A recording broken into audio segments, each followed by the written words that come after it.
उम्मत मुस्लिमा अगर अपने आप को उम्मत की हैसियत से देखे तो अल्ताफ़ हुसैन हाली ने बहुत पहले कह दिया था कि ऐ खासा खासान रसूल वक्त दुआ है, उम्मत पे तेरी आ किया जब वक्त पड़ा है। और उम्मत मुस्लिमा अगर इनफरादी तौर पर अपना जायज़ा ले और हर मुसलमान अपने ज़मीर को मुनसिफ बनाकर अपने गिरबां में झाके, अपने हालात को देखे, तो भी तसल्ली बख्श जवाब नहीं आता। दूसरी तरफ इस्लाहात का अगर जायज़ा लिया जाए, तालीम और तरबियत और तबलीग का अगर जायज़ा लिया जाए, तो बज़ाहिर उसमें भी कोई कमी नहीं है। इदारे चल रहे हैं, तंजीमें, तहरीकें, जमातें अपने तौर पर सरगर्म हैं, मुतहर्रिक हैं, लेकिन हालात हैं कि सुधरने की बजाय बिगड़ते ही चले जा रहे हैं। आखिर ऐसा क्यों होता है कि इंसान जिद्दोजहद भी करे और किसी मंजिल को हासिल ना कर सके? तो ऐसा क्यों होता है? ये एक ऐसा मौजू है जो बड़ा वसी मौजू है, जिसे कई खुतबों, कई किस्तों में भी बयान किया जाए तो थोड़ा है। ये जो ज़वाल का हम शिकार हैं, इसके असबाब तलाश करें, एक सबब पर भी पूरी बात नहीं हो पाती, और अगर बात हो जाए तो इनफरादी तौर पर या इज्तिमाई तौर पर उस एक सबब को भी काबू में नहीं पाया जा सकता। लेकिन फिर भी इस नीयत से कि और कुछ न सही, चलें दरवाज़ा खटखटाते रहें, अल्लाह ताला रहमत फरमा देगा। किसी के दिल में कोई बात उतर सकती है, कोई अपने हिस्से की शम्मा जला सकता है, कोई अपनी जिद्दोजहद इखलास के साथ शामिल कर सकता है। तो पूरी कामयाबी न सही, लेकिन कुछ न कुछ ये भी कामयाबी है। अब इस नीयत से कि बंदा तबलीग करे और उसका असर ना हो, तो तबलीग छोड़ी भी नहीं जा सकती। ये तो हस्ब हैसियत, हस्ब इस्तिताअत वो एक फ़रीज़ा है जिसे निभाना है, और निभाने में भी अल्लाह ताला खुलूस से दिल अता फरमाए। अम्र बिल मारूफ़ और नही अनिल मुनकर, नेकी का हुक्म देना और बुराई से मना करना, गलत को गलत कहना, ठीक को ठीक कहना, हक़ और बातिल का फ़र्क बताना, ये तो इस उम्मत का मुश्तरका फ़रीज़ा है जिसे हर मुसलमान ने अपनी हैसियत, अपने दायरे के मुताबिक अदा करना है। लेकिन एक बात काबिल गौर है, जब इमारत खस्ता हाल हो जाती है ना, जब बिल्डिंग हर तरफ से देखने वाले को मायूस कर देती है ना, तो फिर उस इमारत और बिल्डिंग का मालिक यही फैसला करता है कि इसे गिराकर नए सिरे से तामीर किया जाए।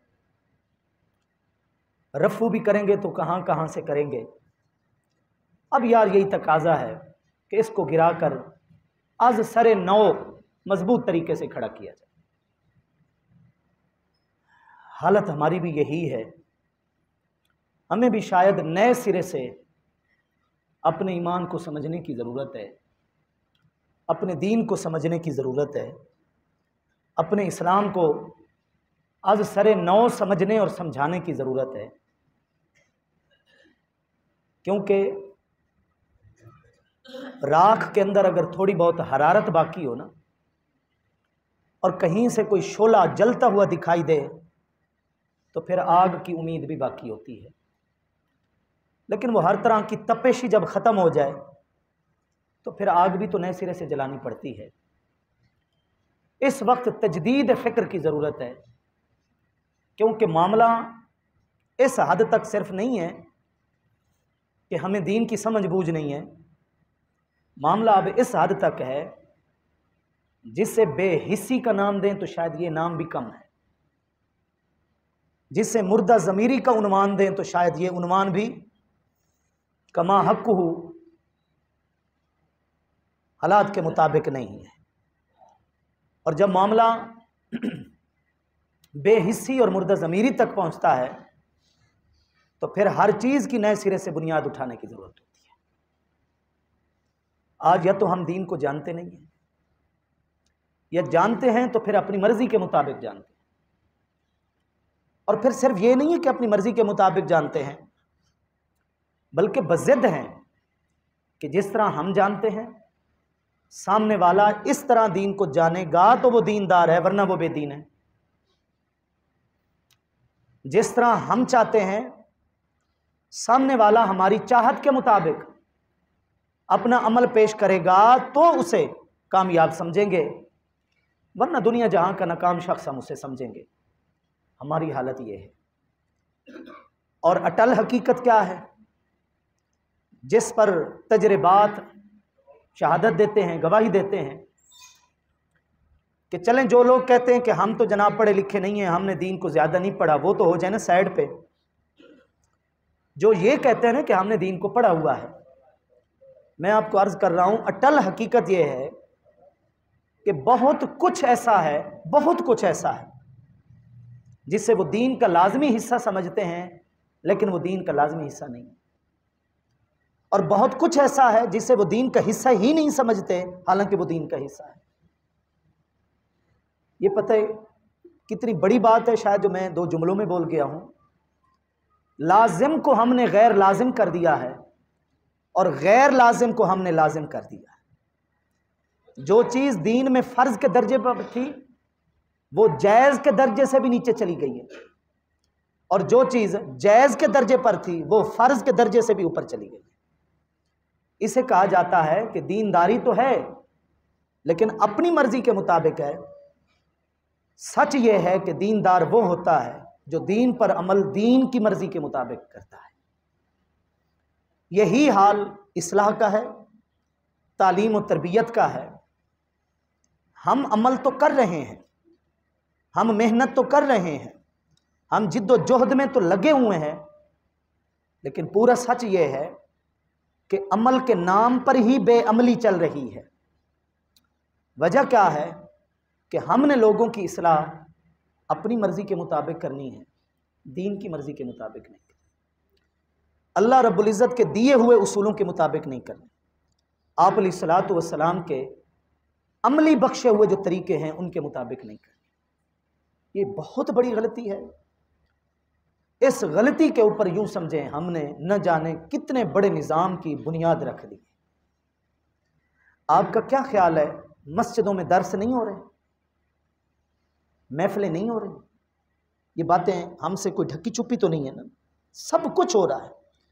दर्स हो रहे हैं, महफिलें हो रही हैं, तंजीमें काम कर रही हैं, तहरीकें काम कर रही हैं, जमातें काम कर रही हैं, पार्टियां काम कर रही हैं, लेकिन हम ढूंढते फिरें शऊर को, न जाने शऊर कहाँ। तलाश करते फिरे अदब व एहतराम को, न जाने अदब व एहतराम क्या है। पता नहीं कौन सी दूरबीन लेकर आए जिसे लगाएं तो हमें कहीं इंसानियत और आदमियत दिखाई दे, लेकिन वो भी नहीं दिखाई देगी। तो आखिर ये मेहनत कहाँ जा रही है? आखिर इस भाग दौड़ का नतीजा क्या है? इससे वाज़ेह तौर पर पता चल रहा है कि हम सोए हुए नहीं हैं, हम जागे हुए हैं। ये कहना भी अब काबिले इस्लाह है कि जनाब कौम सोई हुई है, और नहीं भाई, कौम जाग रही है। अच्छा, ये भी नहीं है कि हाथ पे हाथ रख के बैठे हैं, भाग रहे हैं, दौड़ रहे हैं, लेकिन बात यह है कि समत तब्दील है, मंजिल तब्दील है, रास्ता तब्दील है। जाना मशरक की तरफ जाते हैं, लेकिन दौड़ हमारी मगरिब की तरफ है। समत हमारी अगर शिमाल की तरफ है तो मेहनत और जिद्दोजहद जो है वो जनूब की तरफ जा रही है। ये एक छोटी सी मिसाल है। अपने हिस्से का काम तो कर रहे हैं, लगे हुए हैं, हर कोई अपने अपने दायरे में लगा हुआ है, लेकिन समत तब्दील है, मंजिल नामालूम है। और मुझे ये बताएं, जिसने जाना मशरिक की तरफ हो और उसकी सारी मेहनत भाग दौड़ की मगरिब की तरफ हो, वो कहाँ मंजिल पर पहुंच सकता है? जिसने जाना काबा की तरफ हो, किबले की तरफ हो, लेकिन वो सारी मेहनत और जिद्दोजहद उस समत की तरफ रखे जो रास्ता काबा और किबला को जाता ही नहीं है, वो कहाँ काबा के करीब पहुंच सकता है, वो वहाँ कहाँ किबले की तरफ पहुंच सकता है। तो इस वक्त हमारा हाल यही है, हमें अगर फिक्र है तो सारे जहां की है, और अगर हमें फिक्र नहीं है तो सिर्फ और सिर्फ अपनी नहीं है। और मेरी बात याद रखना, अपनी फिक्र किए बगैर सारे जहां की फिक्र बेसूद है, बेनफा है, उसका कोई फायदा नहीं। जब हम इस्लाह का बेड़ा उठाते हैं ना, जिम्मेदारी उठाते हैं, अगर खुद को पकड़कर साइड पे खड़ा कर देते हैं, अपने आप को मैनेज कर देते हैं, मुस्तस्ना कर देते हैं, उसका नतीजा यही है जो आज हमारे सामने है। आप देख लें, तकरीबन 1948 के अंदर एक अमली जिहादी सूरत में अल इख्वानुल मुस्लिमून के तहत फिलिस्तीन के लिए जिद्दोजहद शुरू हुई। खून रेजियां हों, बहसीयत मुसलमान बोलूं कि शहादतें।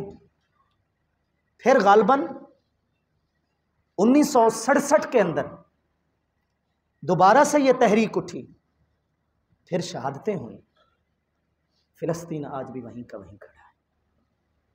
उस वक्त भी यही बयानबाजियां थी, उस वक्त भी यही शोर शराबा था, उस वक्त के जो ज़राए इबलाग होंगे और बात को आगे पहुंचाने के वसाइल होंगे वो इस्तेमाल होते रहे, मुसलमानों को बेदार करने की कोशिश होती रही। लेकिन आप तारीख को चलता हुआ देखें, फ़िलिस्तीन के लिए मुश्किलात आसान होने की बजाय मज़ीद बढ़ती ही चली गई, और आज शायद उसको एक ऐसी बंद गली में खड़ा कर दिया गया है जिनके पास आगे बढ़ने को भी रास्ता नहीं है, पीछे हटने को तो वैसे ही रास्ता नहीं है, उनका अपना वतन है, और साथ देने वाले भी पार्लियामेंट के अंदर सिर्फ बिल पास करने तक महदूद हैं, और हम भी फेसबुक और व्हाट्सएप तक महदूद हैं। और बात वो जो मैं कुछ दिन पहले खुतबे जुमा में कह गया कि तीर मार लें तो ज़्यादा से ज़्यादा हाथ ही उठा सकते हैं और क्या कर सकते हैं। आखिर क्यों? अगर हमने कोशिश की तो फितरी तरीके के मुताबिक नहीं की, आप यकीन कर लें गैर मुअस्सर अंदाज में और गैर फितरी तरीके के मुताबिक की, या तो कोशिश ही नहीं की। फिर दूसरा हमने यही हल सोचा। बात यह है, वो चीन की एक कहावत है कि 1000 मील का सफ़र शुरू एक कदम से होता है। मुझे बताएं, सैकड़ों मीलों हमने सफ़र करना हो तो क्या हम पहला कदम उठाए बगैर कर सकते हैं? अच्छा, जब पहुंचना ही मंजिल तक हो तो क्या कदम वहां से इधर उठाने हैं या यहां से उधर उठाने हैं? पीछे से आगे बढ़ा जाता है या आगे से पीछे हटा जाता है? छोटी सी मिसाल मैं आपको दे रहा हूं, हमारा हाल यही है। हम में से जिसको भी जोश आया ना लोगों की इस्लाह का, उसने फर्द की इस्लाह से सफ़र शुरू किए बगैर उसने पूरी कौम की यकमुश्त और एक ही दम इस्लाह करने का बेड़ा उठा लिया। और ये शायद हमारी बुनियादी खामी है, बुनियादी गलती है। मुझे ये बताएं, अगर हमने अपनी ख़ानदान की इस्लाह करनी हो, क्या अपनी फैमिली को मैनेज करके दूसरे फैमिलियों की इस्लाह ये कोई ज़मीर का फ़ैसला है? अपने घर का जो कुंबा है, चंद अफराद पर मुश्तमिल हमारा जो एक घराना है, छोटी सी एक फैमिली है, उसको नज़रअंदाज किए बगैर क्या बाकी रिश्तेदारों की इस्लाह करना ये कोई मुअस्सर तरीका है? नहीं है। उससे रह के आदे तो मजाक चिन, लेकिन गल हकीकत है कि डांग मियाँ सब तो पहले अपनी मंजी दे तलू फेरनी चाहिए। ये हकीकत है। सफाई करनी है तो सबसे पहले अपने दरवाजे से शुरू करें, अपने घर से शुरू करें। आप अलैहिस्सलातु वस्सलाम का नफ़ामंद और मौसर तरीका, जिसने यूं समझें एक अबू बकर सिद्दीक रदी अल्लाह ताला अन्हु से न जाने कितने सहाबा के मजमा को खड़ा कर दिया। एक वक्त वो था कि एक एक फर्द के ऊपर अलग अलग तवज्जो होती रही। एक एक बंदा इस्लाम में दाखिल हो रहा है और आप अलैहिस्सलाम उसको पूरा पूरा वक्त दे रहे हैं, और उसका फ़ायदा क्या हुआ कि एक एक फ़र्द न जाने कितने सारे अफराद को दीन के अंदर लेकर आए। हज़रत अबू बकर सिद्दीक़ रज़ियल्लाहु अन्हु का जो हल्का अहबाब था, जो करीबी दोस्त थे, वो इस्लाम के अंदर दाखिल हो गए। फिर उनके जो आगे करीबी दोस्त थे, तारीख़ गवाह है कि कुरान मजीद की ये जो आयत नाजिल हुई बहुत बाद में नाजिल हुई। इज़ा जाअ नस्रुल्लाहि वल फ़त्ह व रअयतन नास यदखुलून फ़ी दीनिल्लाहि अफ़वाज। ए हबीब, अब आप देखेंगे कि अब एक एक बंदा नहीं, अब फ़ौज दर फ़ौज, वफ़द दर वफ़द, कई कई लोगों के ऊपर मुश्तमिल जमात इकट्ठे तेरी बारगाह में हाजिर होकर तेरे दीन को कबूल करें। ये शुरू वाली बात नहीं है, ये आखिर वाली बात है। ये शुरू वाली बात जो थी वो आप अलैहिस्सलातु वस्सलाम ने फ़र्द की इस्लाह के ऊपर तवज्जो फरमाई। जब फ़र्द की इस्लाह हुई, कौम की खुद ब खुद हो गई। जब फ़र्द की तामीर शुरू हुई और उसका तज़किया शुरू हुआ और उसके बातिन की इस्लाह शुरू हुई, और आप यकीन करें, इस्लाह शुदा इंसान, तरबियत याफ्ता आदमी कुछ ना भी करे ना, उसके वजूद की बरकत होती है। मैंने आपको बारहा ये जुमला सुनाया कि पहले वाले बुजुर्गान दीन की वजह से जो कई हिंदू मुसलमान हुए, कई सिखों ने कलमा पढ़ा, तो वो कोई गले फाड़ कर तकरीरें नहीं किया करते थे। वो किसी असलहे के ज़ोर पर भी दीन के अंदर दाखिल नहीं करवाया करते थे ज़बरदस्ती। लेकिन चूंकि वो इस्लाह शुदा लोग थे, वो तरबियत याफ्ता आदमी थे, इसलिए उनका वजूद खुद सरापा सादत बन गया और बरकत जो है वो उनकी फैलती ही चली गई। हमने क्या किया? हमने सबसे पहले अपने आप को मैनेज किया, इस इस्लाह वाले दायरे से खुद को पकड़कर अलग खड़ा कर दिया, और फिर सारे जहां का दर्द हमारे जिगर में है, फिर सारे जहां का दर्द पाल लिया। पूरा सच ये है कि दूसरों के साथ वही मुखलिस हो सकता है जो सबसे पहले अपने साथ मुखलिस है। जो अपने साथ मुखलिस नहीं है वो कभी दूसरों के साथ मुखलिस नहीं हो सकता। जिसे अपने साथ भला करना नहीं आता, उसे कभी भी दूसरों के साथ भला करना नहीं आता। वो इस्लाह की बजाय बिगाड़ पैदा करेगा, वो इस्लाह नहीं कर सकता। हमने यही किया, हम यही कर रहे हैं और शायद हम यही करते रहेंगे। क्या ख्याल है? वो इंसान जिसका अपना इरादा हो, जिसकी अपनी मर्जी हो, जो अपने इरादे से सोचता हो, जो अपने तजर्बे को गलत ना कहता हो, उसकी इस्लाह, उसको एक दायरे में लेकर आना, कोई खाला जी का घर है, सिरैकी में कहूँ कोई मखौल है, ये कोई आम सी बात है, लेकिन हमने इसे आम सी बात समझा। मुझे ये बताएं, छोटी सी सुई होती है, मार्केट में दस्तयाब होती है, बाज़ार में मौजूद होती है। कभी हमने सोचा है ये छोटी सी सुई जो है ये कच्चे लोहे से पुख्ता लोहे में आकर, स्टील में आकर और मखसूस अपनी शेप में और शक्ल में तब्दील होकर मार्केट में कैसे पहुंची है? कारखाने में इसके साथ क्या बीती है? ये छोटी सी सुई कम से कम कारीगर के 20 मराहल से गुजर कर सुई बनती है। ये छोटी सी सुई 20 मरहले तय करके फिर सुई का नाम कबूल करती है, अब इसे सुई कहा जाए। यानी 20 मंजिलों से गुजर कर इसे सुई बनना पड़ता है। ये तो एक ठोस मादा है और बिल्कुल छोटी सी मामूली सी चीज़ है जिसके अंदर कोई हिस्स और हरकत नहीं है। तो एक छोटी सी सुई को सुई बनने के लिए अगर 20 मरहलों से गुजरना पड़ता है, इंसान को इंसानियत वाली शक्ल में आने के लिए क्या बगैर मराहिल से कोई ऐसे गुजार देगा और वो इंसान अच्छा बन जाएगा? नहीं, ये भी एक मरहलावार सफ़र है जिसे मरहले के साथ ही तय किया जाता है। हम क्या करते हैं, हम वो जंपिंग करवाते हैं ना इंसान को कि वो बजाय इसके कि जीना बजीना चढ़े अपनी मंजिल तक, हम ऐसा धक्का मारते हैं, नतीजा निकलता है कि उसके हाथ पांव टूट जाते हैं। वो जुमला जो मैंने शुरू में बोला कि अमल तो हो रहा है लेकिन अमल के नाम पर बेअमली हो रही है। सफ़र तो चल रहा है लेकिन बजाय इसके कि पीछे से कदम उठाकर आगे की तरफ बढ़ा जाए, आगे से कदम उठाने की कोशिश की जा रही है और मज़ीद आगे नहीं बढ़ा जा सकता, वो सफ़र पीछे की तरफ तय होगा। इसलिए ज़रूरत इस चीज़ की है, वो ज़मीन जो छोटी सी हमारी अपनी ज़मीन है, वो दायरा जो हमारा अपना छोटा सा दायरा है, वो फैमिली जो चंद अफराद पर मुश्तमिल हमारी अपनी छोटी सी फैमिली है, आप यकीन करें अगर हम इसमें भी कामयाब हो जाते हैं तो भी 15वीं सदी हिजरी है, ये भी बहुत बड़ी कामयाबी।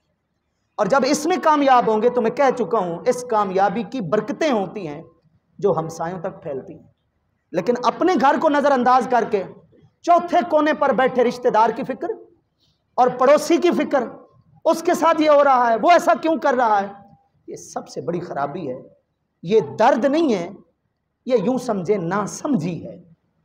हमें पता नहीं है कि इस दर्द को बांटना कैसे है और सही मानों में इस दर्द का इलाज कैसे है। कोशिश करें, अपने आप से आगाज़ करें। वो बुराइयां जो जानते हैं कि ये बुराइयां हैं उनको छोड़ें, वो नेकियां जो जानते हैं कि ये नेकियां हैं उनको अपना लें। वो रास्ता जिसको जानते हैं कि बुराई की तरफ जाता है, कदम उधर ना बढ़ाएं। वो रास्ता जिसे जानते हैं कि खुदा के घर की तरफ जाता है, अच्छाई की तरफ जाता है, दूसरों की भलाई की तरफ जाता है, उस रास्ते को अपनाएं। ये है सीधे साधे उसूल जो दीन ने दिए हैं। अब हमारी मर्जी के सीधे साधे उसूलों को छोड़कर मुश्किल उसूलों की तरफ चल पड़ें कि मग़ज़ खोरी भी करें, सीना कूबी भी करें, शोर भी मचाएं, नारे भी मारें। वो जो मार्च दूसरों की तरफ निकलता है वही मार्च अपनी तरफ निकाल लें, तो हो सकता है वो जिद्दोजहद कामयाबी की तरफ बढ़ जाए।